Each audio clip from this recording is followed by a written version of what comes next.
والهب وهو كالبن عبد الله العطاس والهب علي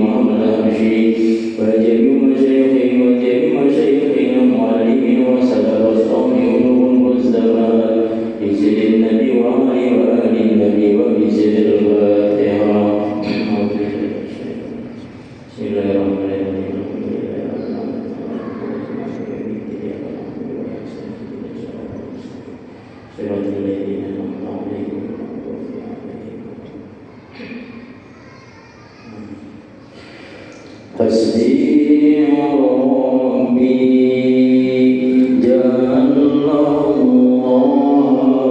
ما بقلبي غير الله نور محمد صلى الله لا إله إلا الله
Bismillahirrahmanirrahim. Alhamdulillahi wa kafa billahi waliya wa kafa billahi nasira wa kafa billahi wakila wa kafa billahi alima. Allahumma salli ala sayyidina Muhammadin tibbil qulubi wa dawaiha wa afiyatil abdan wa shifaiha wa nuril absar wa diyaiha wa qutil arwahi wa gidaiha wa ala alihi wa sahbihi wa barik wa sallim tasliman katsira. Allahumma ya man maqalidul umur kulluhu biyadihi wa ilaihi yurja'ul umur kulluhu ya fattah ya alim ya fattah ya alim iftah lana babaka waj'alna min jumlah ahbabak. Rabbana zidna ilma warzuqna fahma wa'allimna min ladunka ilma waftah alaina futuhal alimin warzuqna fahman nabiyyin wa hifdzal mursalin wa ilhamal malaikatil muqarrabin waj'alna wa ahlana wa auladana wa ahbabana min ibadika salihin wa min ahlil ilmi wal hikmati wal hadis wal qur'anil karim mubarakin muwaffakin mahmudin bidarain. Subhanallah walhamdulillah wa la ilaha illallah wallahu akbar. La hawla wa la quwwata illa billahil aliyyil azim al-azizil karim. Adada kulli harfin kataba wa yuktabu abadal abidin wa dahadahin. Subhanaka la ilma lana illa ma 'allamtana innaka antal alimul hakim. Amma ba'du. Hadirin hadirat jemaah rahimakumullah, alhamdulillah wa syukurulillah. Segala puji dan segala syukur senantiasa kita panjatkan dan juga kita aturkan kehadiran Allah Subhanahu wa taala. Seraya kita memohon kepada Allah Subhanahu wa taala di waktu yang mulia dan berkah ini dengan kita berhadir di majlis ilmu dan juga niat beriktikaf, mudah-mudahan menjadi sebab Allah Subhanahu wa taala mengampuni, menghapus segala dosa-dosa kita dan juga dosa orang tua kita, guru-guru kita dan kaum muslimin dan muslimat. Juga dengan berhadir majlis ilmu, mudah-mudahan dijadikan untuk diri kita sebagai penghalang, pencegah, penyelamat dari segala keburukan, kejahatan dan kemaksiatan. Mudah-mudahan dibukakan segala pintu kebaikan dan mudah-mudahan dengan keberkahan majelis ilmu Allah Subhanahu wa taala menyembuhkan dari segala macam penyakit, memudahkan dari segala yang sulit. Allah kabulkan segala hajat-hajat dan mudah-mudahan kita semua mendapatkan keselamatan dan juga kecintaan dan keridhaan Allah dunia dan akhirat. Hadirin hadirat jamaah rahimakumullah. Kembali lagi kita menerangkan dan memahami daripada hadis baginda Nabi kita Muhammad sallallahu alaihi wasallam. Beliau bersabda, Inna Allah azza wa jalla lam yakhluq khalqan abghada ilayhi minad dunya wa innahu mundu khalaqaha lam yanzur ilayha. Sesungguhnya Allah Subhanahu wa taala azza wa jalla tidak menciptakan satu makhluk yang terlebih Allah benci kepadanya daripada dunia yang Dia ciptakan. Dan sesungguhnya dunia tak kala ada semenjak yang Allah ciptakan lam yanzur ilaiha.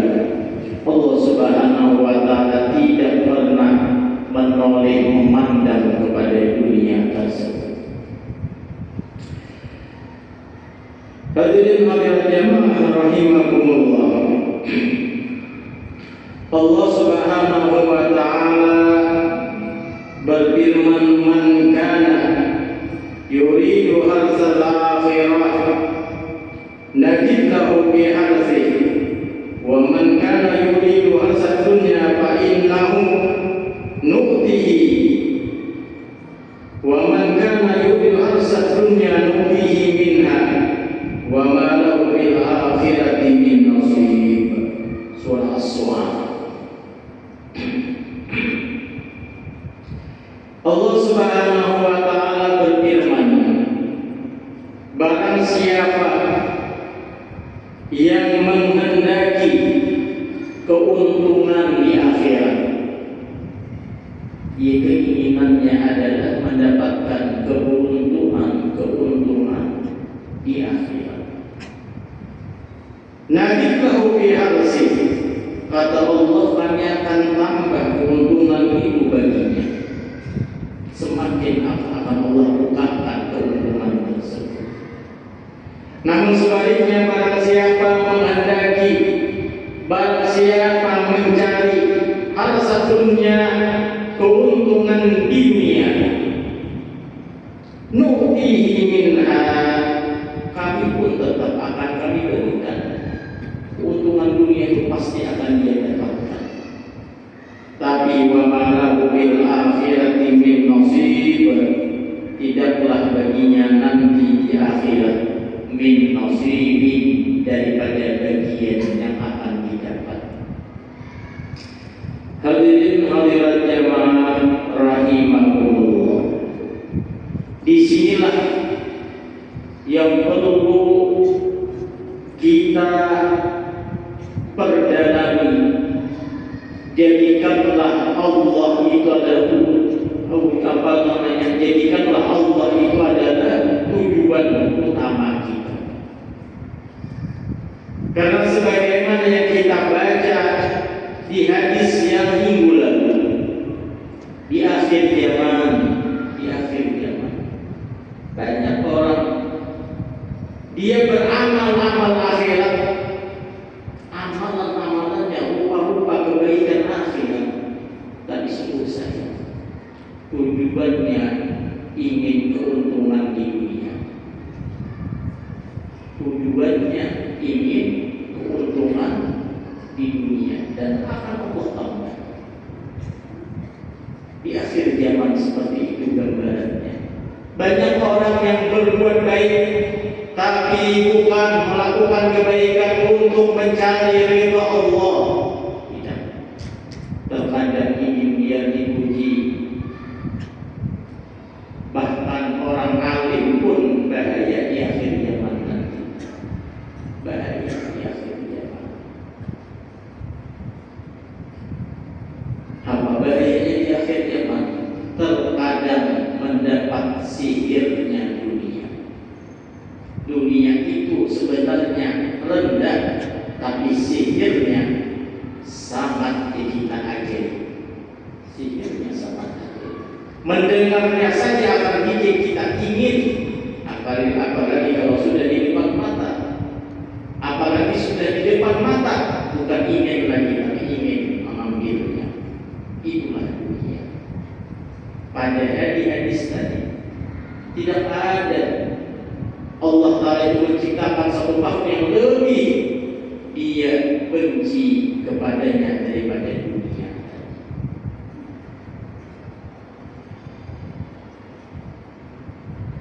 Hadirin hadirat jamaah rahimakumullah. Dan Allah Subhanahu wa taala menyatakan kebanyakannya, ya ayyuhan nas, kata baginda Nabi di dalam khutbahnya, ya ayyuhan nas.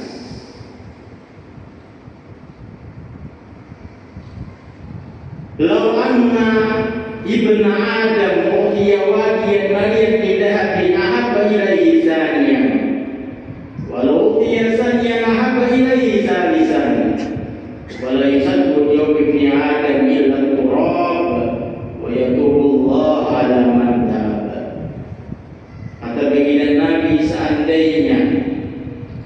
Manusia itu diberikan satu lembah, yang mana lembah itu dipenuhi dengan emas. Ini lembah.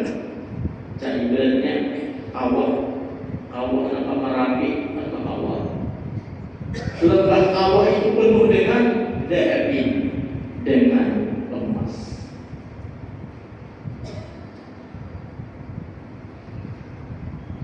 Ahabba ilaihi saniyan, manusia itu sudah memiliki satu lembah penuh dengan dunia, kekayaan emas. Dia akan ingin lagi kepada lembah yang kedua. Diberikan oleh Allah Ta'ala yang kedua. Dia akan ingin lagi yang ketiga.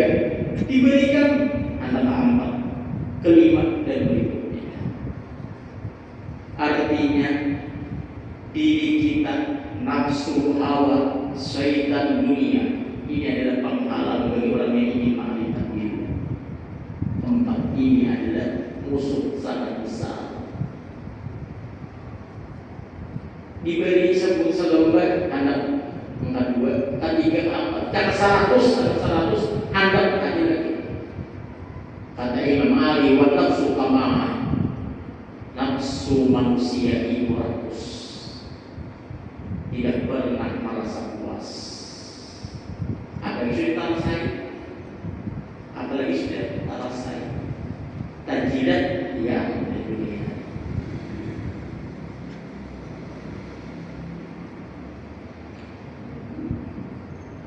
Walau yusaddu ibni Adam ila turab, kata diri Nabi, karena kau menutupi rungganya manusia, artinya kakinya rakus terus, hendak terus memenuhinya, ila turab, mematikannya, masih hidup hadir, tetap menginginkan yang namanya dunia. Wa yatubullah man taab, tapi Allah masih bersifat kasih sayang. Allah selalu menerima tobat orang yang ingin bertobat. Tapi yang takutannya, namun sudah kebanyakan dunia, tidak bisa lupa untuk bertobat. Namun sudah kebanyakan dunia, akan lupa untuk banyak ingin zikrullah. Hadirin hadirat jamaah rahimakumullah.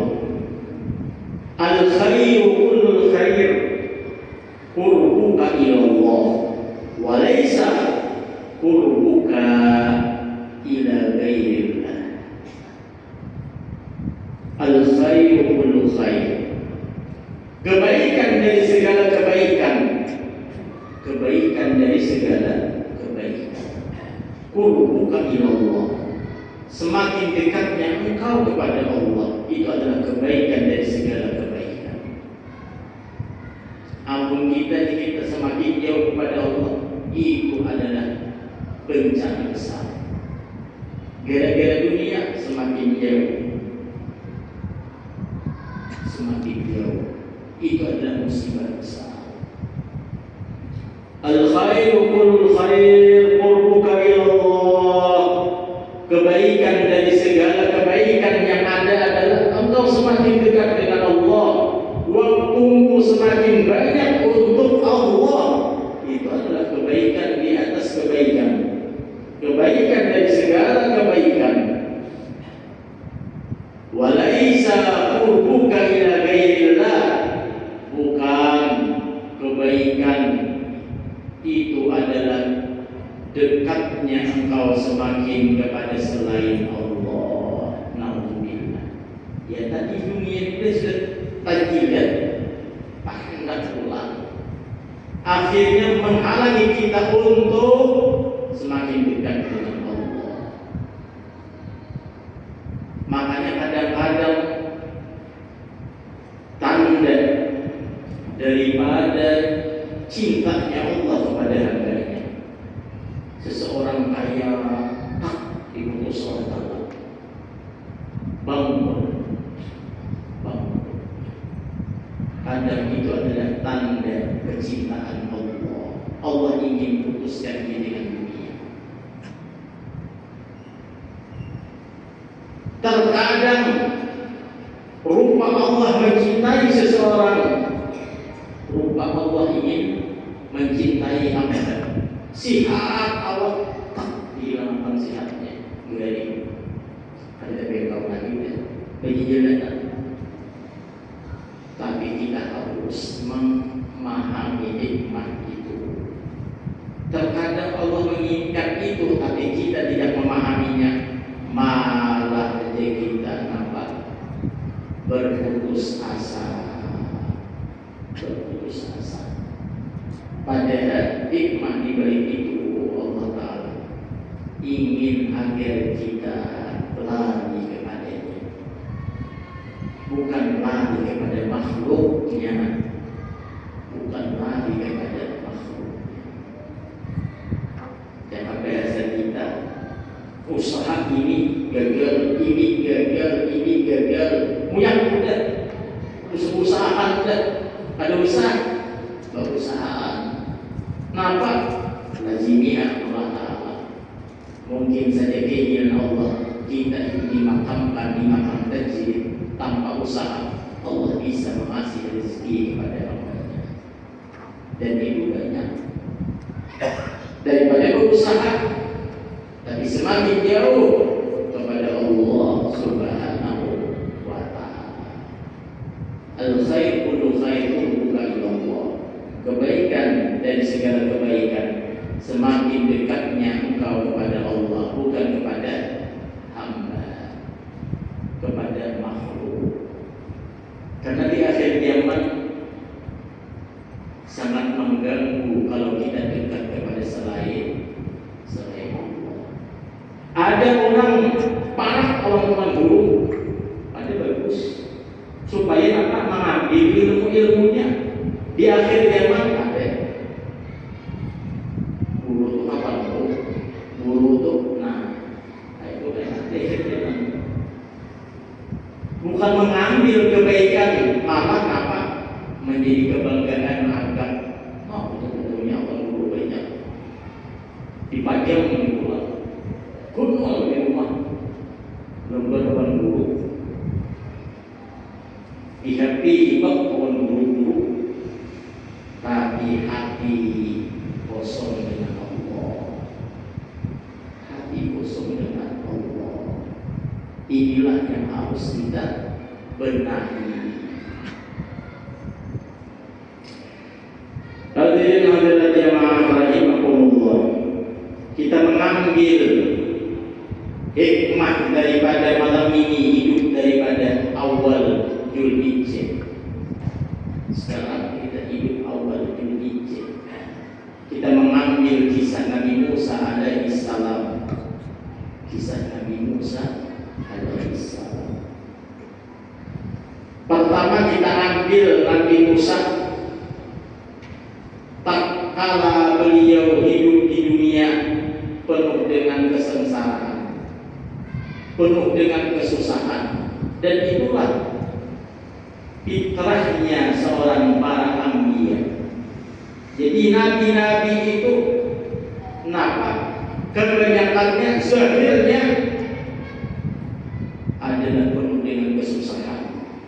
Rata-rata terlahir sebagai anak yatim, rata-rata.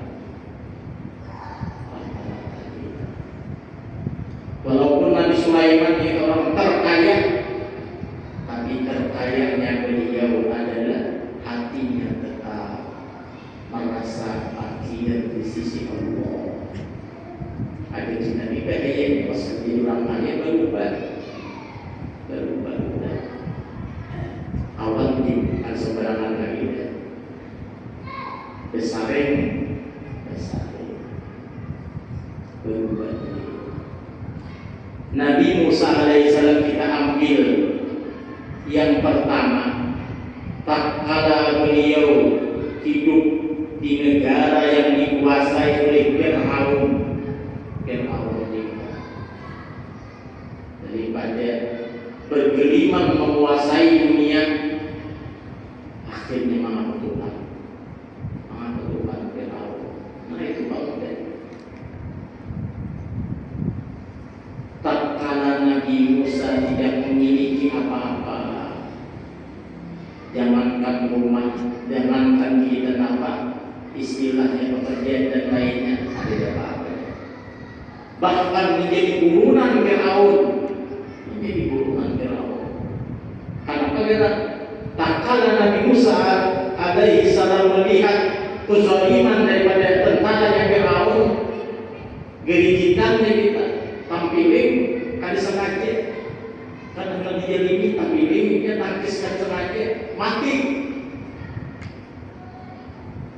Jadi kita nampak pukulan Nabi Musa ini alahan dan pukulan episode lagi, episode paling siup aja. Nabi Musa tapi ada sengaja dia pulang lari. Nabi Musa jadi pembunuh lari. Maka di jalan larinya itulah Nabi Musa alaihissalam semakin dekat pikiran dan hatinya kepada Allah. Tidak ada penolongannya Allah, tidak ada tempat perlindungannya Allah. Disitulah Nabi Musa berlari mencari tempat yang teraman sambil selalu berzikir kepada Allah. Maka Nabi Musa sambil menyisipkan doa, Rabbi inni lima anzalta ilayya min khairin faqir. Jadi Nabi Musa tidak apa-apa. Keluarga ada laksanakan ada dimusuhi dia pulang burunan dia pulang. Namun kita kurang iman udah tadi udah sungai udah. Kurang iman bunuh diri nggak bisa. Apalagi kita apa? Ekonomi yang susah ya udah. Rabbi inni lima anzalta ilayya min khairin faqir. Walhasil setelah itu Allah nampak yuhibbul fuqara wal masakin. Ya wal walin, ya khairal akhirin, ya dzal quwwatil matin, ya rahimal masakin, wa ya arhamar rahimin. Nasrun min Allah wa badrun qarib. Nabi Musa Rabbi inni lima anzalta ilayya min khairin faqir. Tenang kita, yang terpenting kita semakin dekat dengan Allah. Nah, di 10 kitab pertama Nabi Musa menginginkan kezaliman Fir'aun terlalu di kita berlebihan sampai mengaku Tuhan.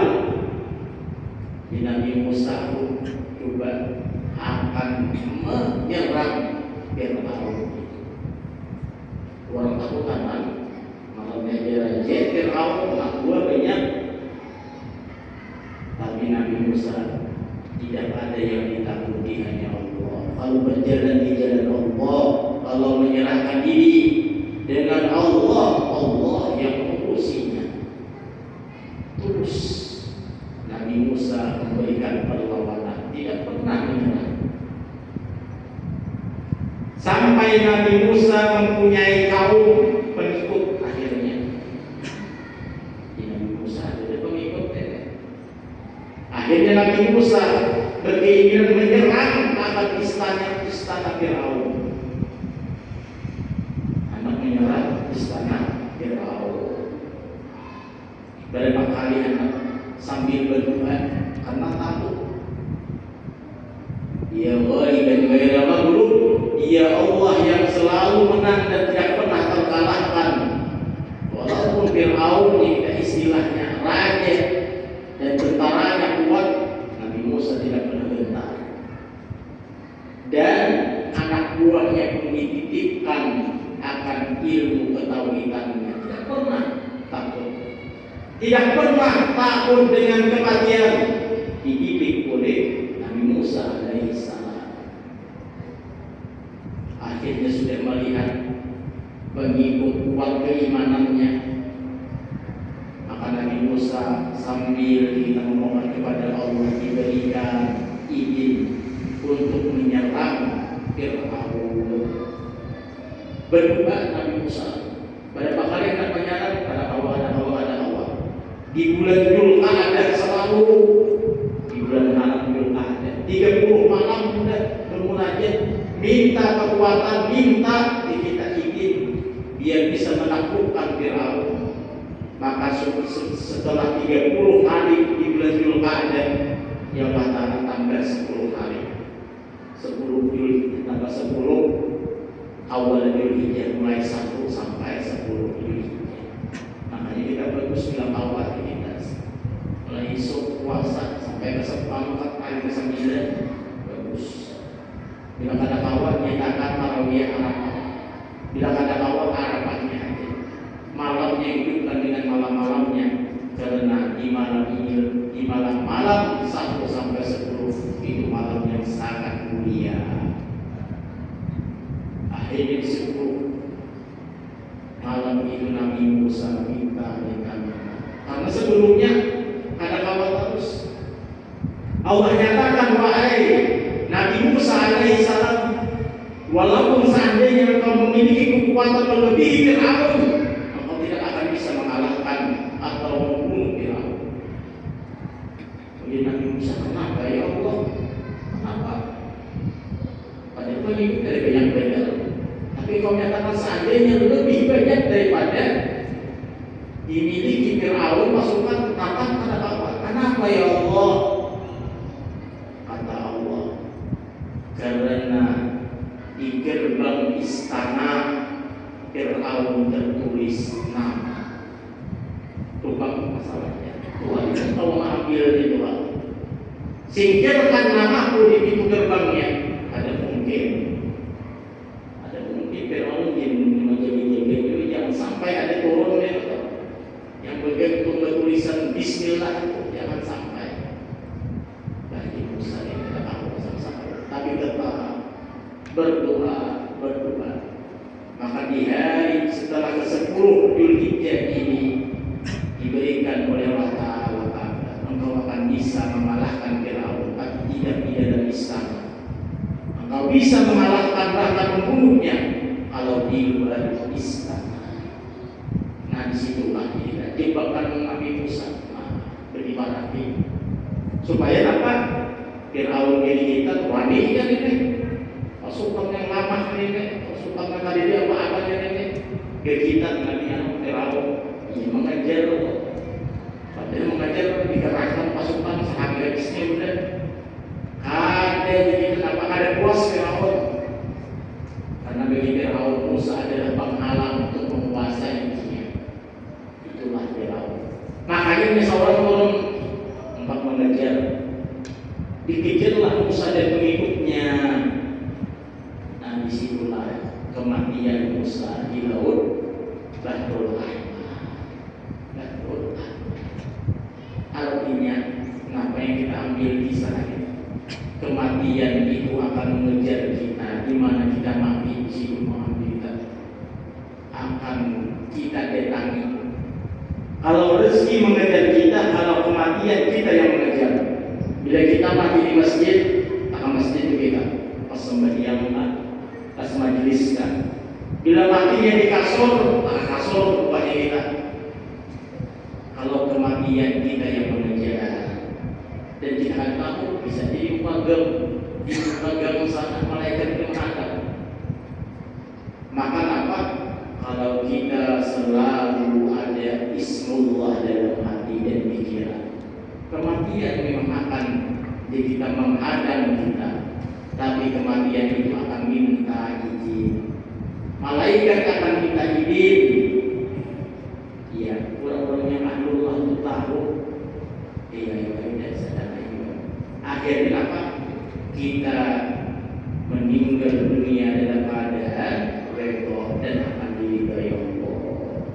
Ya ayyuhan nafsul mutmainnah irji'i ila rabbiki radiyatan mardiyah fadkhuli bi ibadi wadkhuli jannati. Dan sini kita mengambil di 10 Dzulhijjah. Kita hidupkan, kita muliakan, mudah-mudahan terutama mudah-mudahan hati kita dibersihkan daripada segala kotoran, daripada berhala-berhala, sehingga tidak ada di hati kita ma bi qalbi ghairu cintai, kita harap, kita ketahui hanya Allah semata. Mudah-mudahan kita semua mendapatkan apa yang kita inginkan. Mahdi qalbi ghairullah Muhammad sallallahu alaihi wasallam.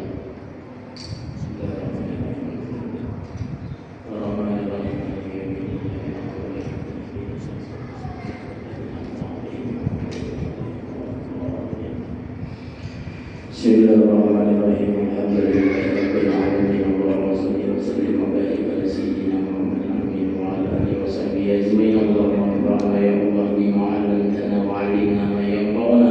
Zidna 'ilman wa fahman wa 'amalan wa hikmatan wa barakatan wa nuran wa yaqina.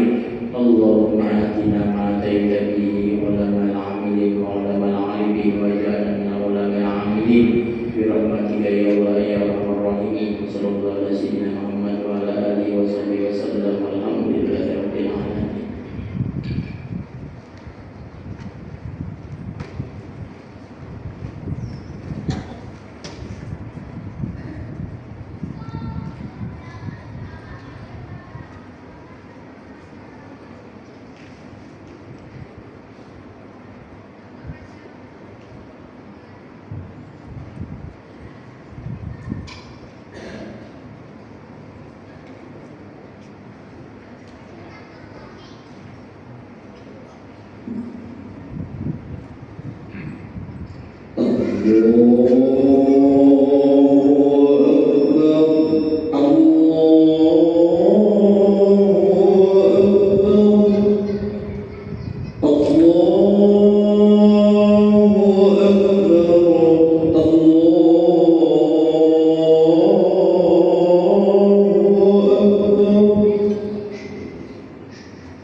Allah